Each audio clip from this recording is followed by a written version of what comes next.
Hey guys, welcome to Initiate Science, where science meets you.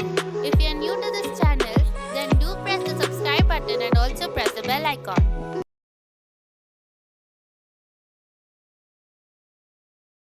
The advantages and disadvantages of living in a democratic society. Discuss.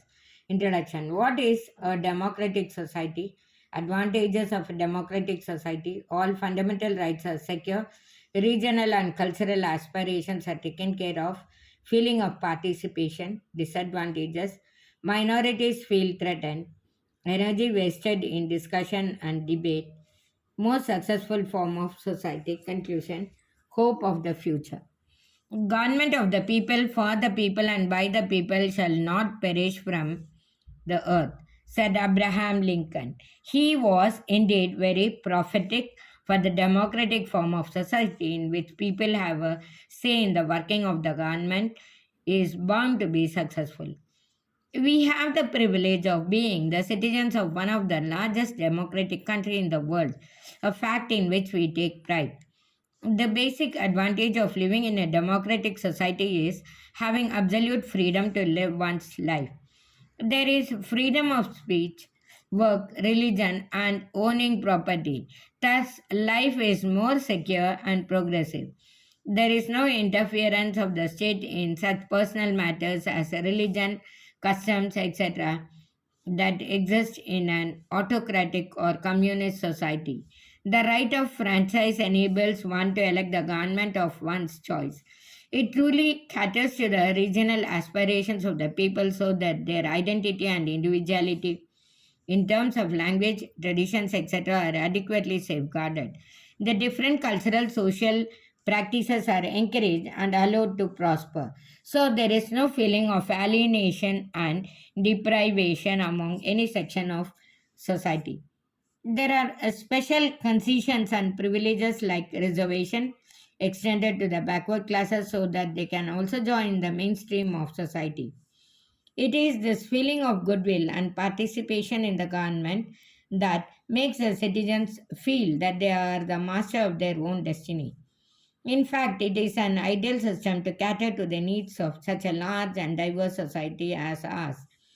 It exemplifies the concept of unity in diversity. There are, however, many disadvantages plaguing this system, some of them being real and some created as a bogey by narrow minded political and religious leaders. The very concept of majority rule drives a fear among the minorities. Thus, real or even imaginary grievances are projected by so called sectarian leaders with an eye on votes to garner more power and clout. This politics of appeasement and vote banks at times result in strife and violence. Besides this, valuable time and energy is wasted in discussion, debate, and forming of public opinion before any major decisions can be implemented.